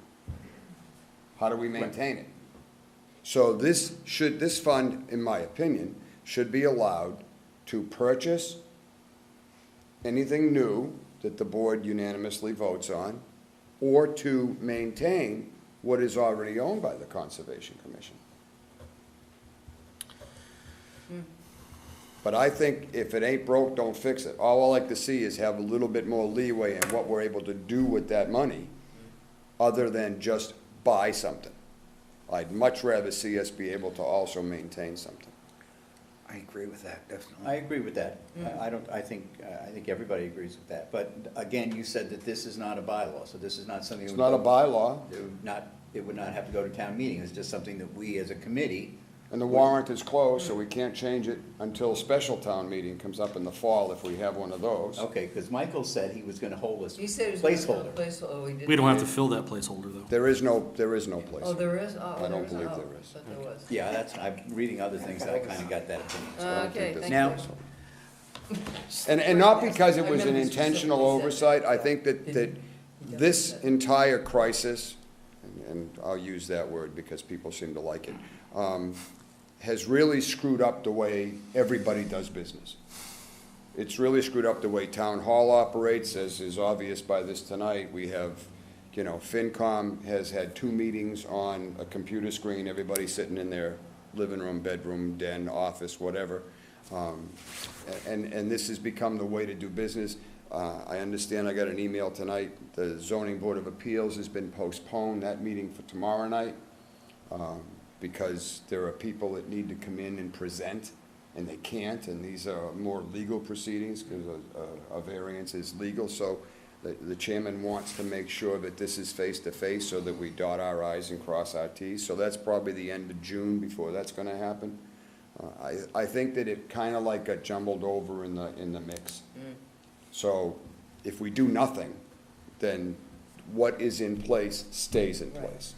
We Okay, can so that always would, strengthen it and modify it later with a bylaw change, or put bylaw rules into effect at that time. So it's just gonna keep growing like it was. It's gonna keep going like nothing ever happened to it. all right, so by Because not nothing's changing it- happened to it. By not changing it, that retains the presently 4 of us to make the decision Absolutely. solely That's right. on what to do with them. That's right. Yeah, Okay.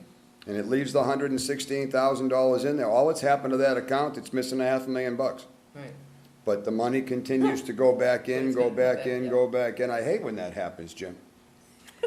You know how it Hate is when when you we go lose home at night and $500,000. Gail says, there's $500,000 missing out of the checking account. What'd you do? Especially if you give it to Michael. Just have to go to Vegas and talk it over. That's it.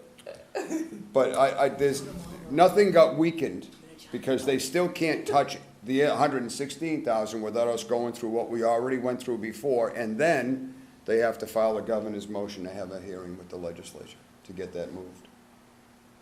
So this money is, what's left in here is pretty safe, assuming that the 4 of us don't decide to go on vacation. I agree. Good, and since we can't do anything anyway right now, because we're not. Well, we could create a policy, so that would be a policy that's put in Right. place by the board. Oh. And then any new members Oh, I coming see, in okay. Yeah. would need to make a motion that the chairman would entertain, because he can say no. And then you'd have to change that policy, but that's all it would have for teeth. It would be a policy. It would, until it goes before town meeting and gets voted on to become a bylaw. So do you vote on that tonight? And vote on it as a policy tonight, or? Well, no, because we already have a policy. We already have a Oh, okay. policy. We're not changing Takes- it. Takes Oh, us. If we okay, don't so change it, then keep it it as leaves it it is. alone, Yeah. and the only thing I would like to see eventually as this grows again, is I'd like to see more oversight or more input by, and I say FinCom, just because they're the watchdog. So you're not gonna get 10 members of FinCom in here saying, hey, conservation, give us the money. Right. It's just, it's just not gonna happen that way, but I'd like this, or the select board, or I would obviously recuse myself from one or the other, because you can't have both. So, Oh, yeah, you can. no, you can't. I would recuse myself probably from both votes, just because, right is right and wrong is wrong, and I think that would be a conflict. Well, going to that point, that was the second thing I was going to bring up, and I know we don't have to act on this tonight, and then, you have to feel that the people who are here on this board are going to do due diligence in doing any kind of a purchase. Absolutely. And if we're all in agreement that that's something that we should do, I mean, now we have to present to 10 individuals who have no clue, perhaps, what Concom does. Oh, I'm sorry. I think you misunderstand. I think that, I don't think anyone should be involved in the acquisition of using that money for a land acquisition for conservation purposes. That's our gig. Right, but- I think when the town needs to suck the $500,000 out of us again because they want to throw it in some other kitty, I think that needs to involve another committee. I think that Okay, needs to so have any- FinCom involvement, because now, technically, FinCom would be saying to you guys, hey, can you give us a couple $100,000, because we're short? So that would require, like a transfer request, FinCom would have to present it to the Conservation Commission, or the town administrator would present it to a joint meeting to make his pitch for why he would need that money. If we're trying to buy some property, then I wouldn't involve anybody. This is a conservation thing, and that's what the fund is All there right, so for. the decisions that we make of what to do to the money underneath what the legislature has told us we can do would be solely with us. Absolutely. Yes. Okay, Yeah. then I did misunderstand. You find a nice piece of property on the pond and we want to buy it, we don't involve anybody. It takes us to do it Yep, and does not require legislature to approve it. That's what the money is there for. yep, Okay, yep. Can they try to stop it? Well, you might have some pushback from the usual group that sits at this table, but you never know. But ultimately, I believe it's our fund, and it's overseen Okay. by us. Yep. Because Yes. all it was required was Yeah, as long as Michael it and Meg to wasn't- present it, as and long we as it wasn't voted. a secondary No. approval, No. people who may not No, know no, what- no, no, no. No. Okay. You think the people on FinCom care that we're buying land on Sampson's Pond? Of course they do. They wouldn't know if it was nice land or. Well, they wouldn't. Yeah. They would That's have no that's idea. kind of my And we'd be point. buying conservation property, so we wouldn't be, someone might see that as, well, you can't build anything on that. That's exactly right. That's why we're Right. buying it. That's the Right. point. That's the point. To prevent someone from So, building. yeah, my oversight suggestion was only if the town's trying to take it from us for them. Okay, Okay, all right, that was easy. Okay, so, Dan? you Yeah, I agree? got a couple things I want to Here say he about comes. this. I knew this was coming, Go ahead. All right. Yeah, there are elements of both of what you've mentioned that I agree with. To be clear, I would like the account to stay as it is right now, because it has a stable growth mechanism in place, which I like. One of the reasons I would be opposed to having a cap is because when or if we do decide to acquire some kind of land down the road, 5-10 years from now, $500,000 may not be a lot of money. That's right. We don't know what power that account would really have. I do like the idea of having some oversight with another committee, whether it be Board of Selectmen or FinCom, but I would in the future like to have some type of follow-on liaison from our committee going to that oversight committee to make sure that what is communicated here is communicated there. Because that did not happen with the information we were provided to the Board of Selectmen in terms of how our opinion of how the money should be used, how it was characterized. I believe that the Select Board was misled, and that there are some elements of because we were in a crisis. We felt compelled as servants of the town to, I believe that was my verbiage, to transfer that money, even though that really is not what that account is for. I am thankful to the rest of the committee for holding off on having a second vote on the issue we're discussing tonight.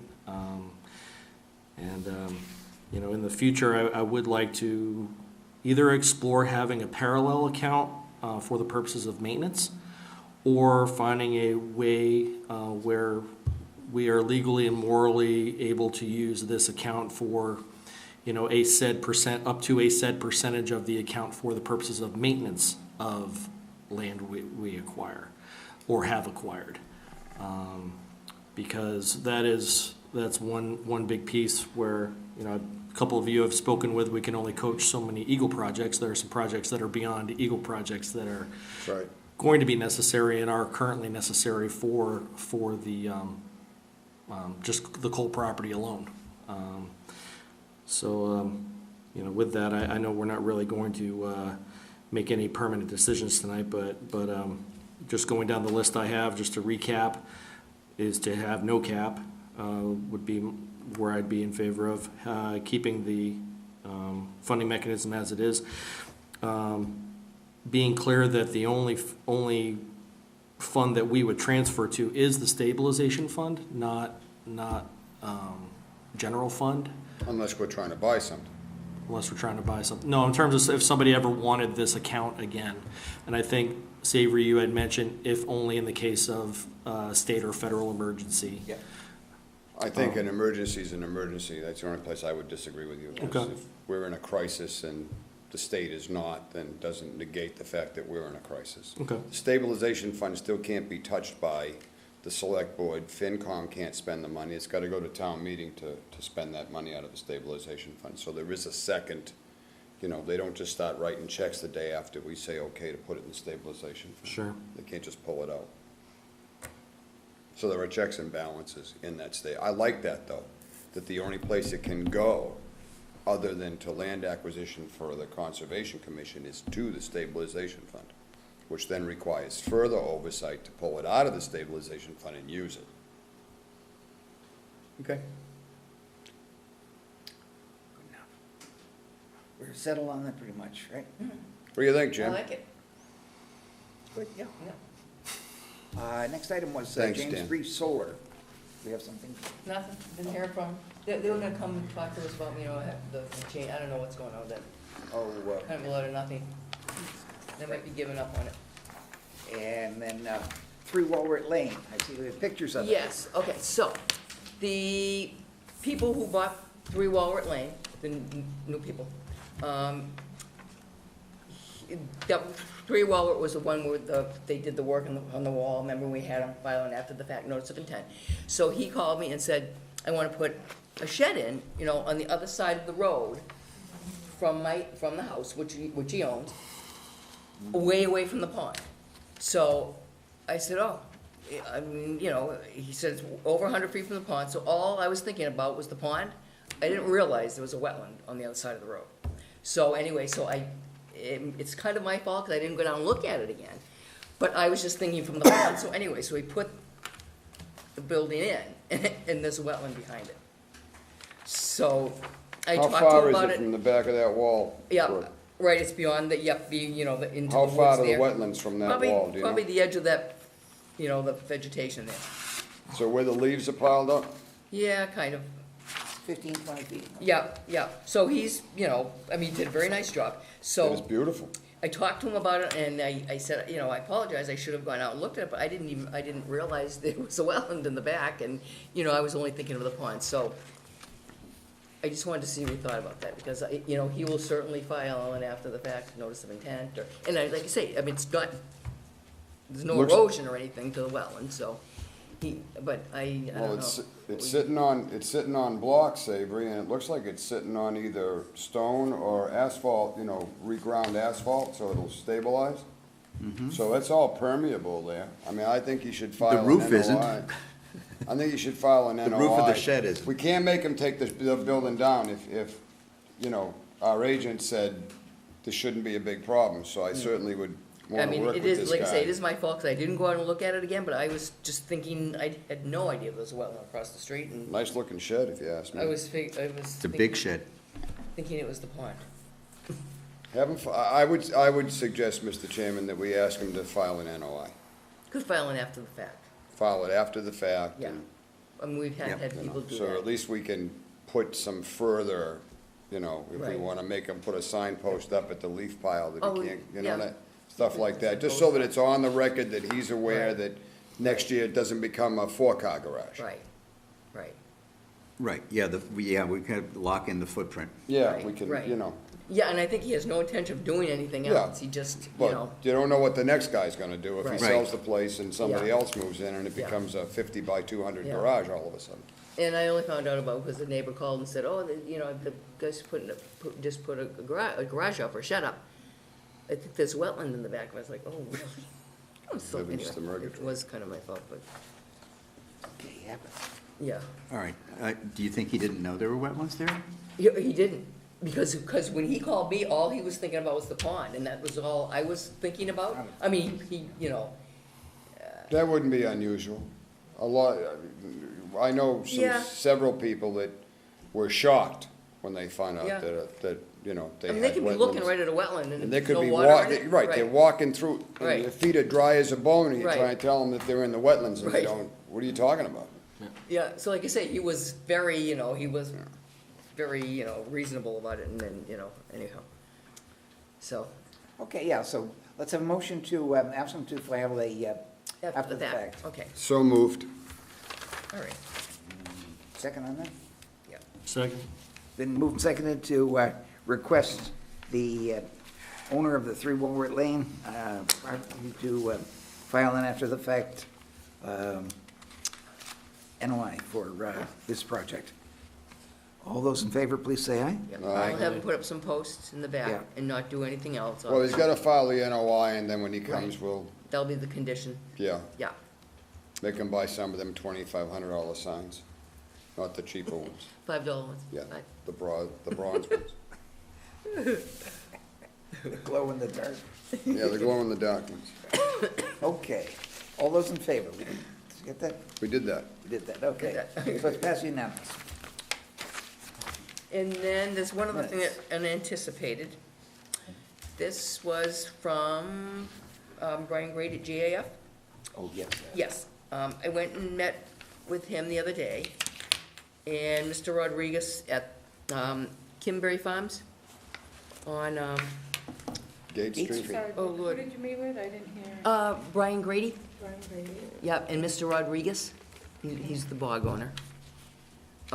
He is gonna be doing some, you know, bog maintenance. He's gonna, replace a culvert on the road, do some work out there. He's maintaining all his bogs, he's not putting solar on them or anything like that. But he wanted, there's a strip of roadway that comes in from the road. And he wants to see if he could, pave it, because it's kind of eroding now into the sides on the bog, you can see to the side, of the bog. So he wasn't sure, you know, if this would be considered part of the agricultural operation, or is it a little different? I mean, it's the access road for the, you know, for the bog, so. Yeah. I think it's maintenance, as long as he Right. maintains drainage. Address? I can't, you know, I can't even think of the name of the, I think it's Kimberry Farms, 20 Gate Street, It's right, yeah, it's right Yeah. here, 20 Gate Street. 20 Gate Street, yep. Normally, you don't put wrap that's recycled asphalt right next to a bog, Right, but, But he said he's having a problem with silt and fines, yeah.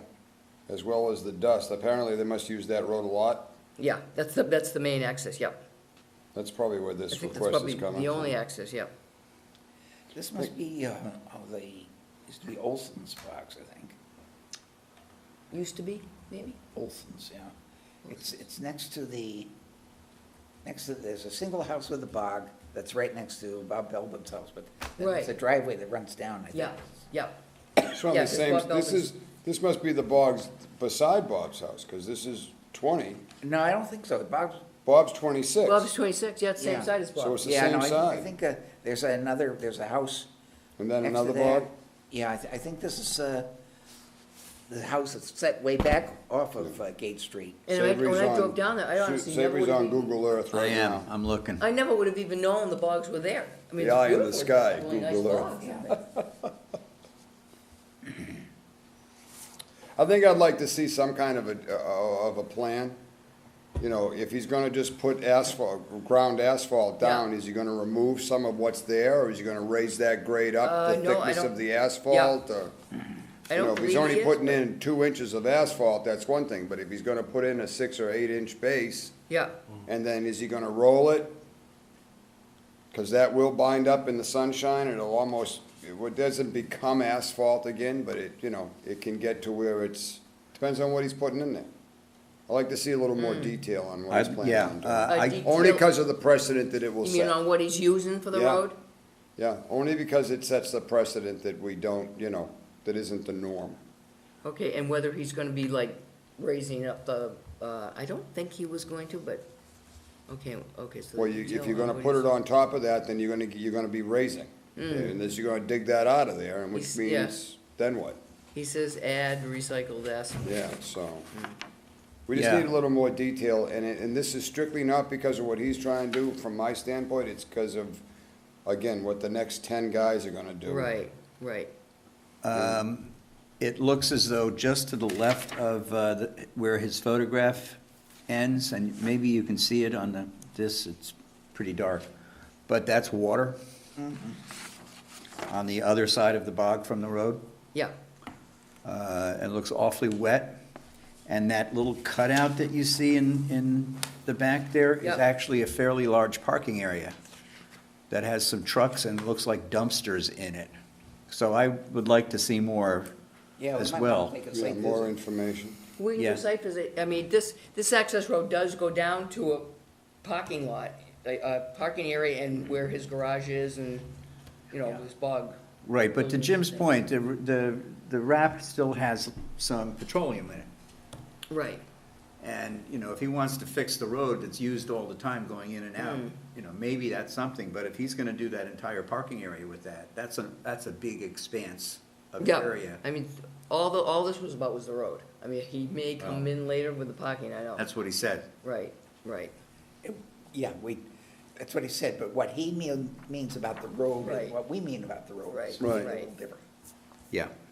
So I think we should do detail. and a site visit. Yep. okay. All right, so we need Jay Tillman, what he's doing, and, okay, we'll do another site visit then. Yeah, I'd like you to see it. Okay. All right, Minutes? Okay, so we have minutes to review. Everybody read them? Yep. Make a motion to approve the minutes as written for March 4th, 2020. I'll second that. do you remember what happened that long time ago? That long ago? I know, can you, but March? 10 4th? weeks. Oh my God.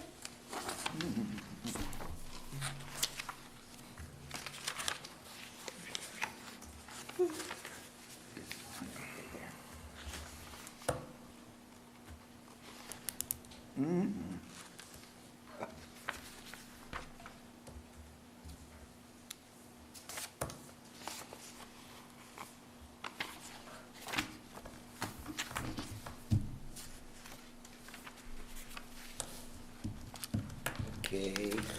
And did you read the minutes from the April 9th meeting too? I haven't read those yet. Oh, okay. But I'll do a vote on March 4th if you want. Okey-dokey. Yeah.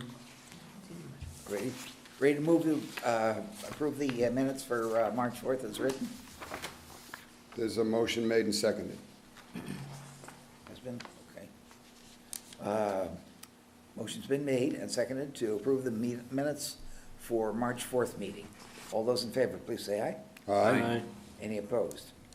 Passed unanimous. I make a motion, we approve the minutes for April 9th, 2020 as written.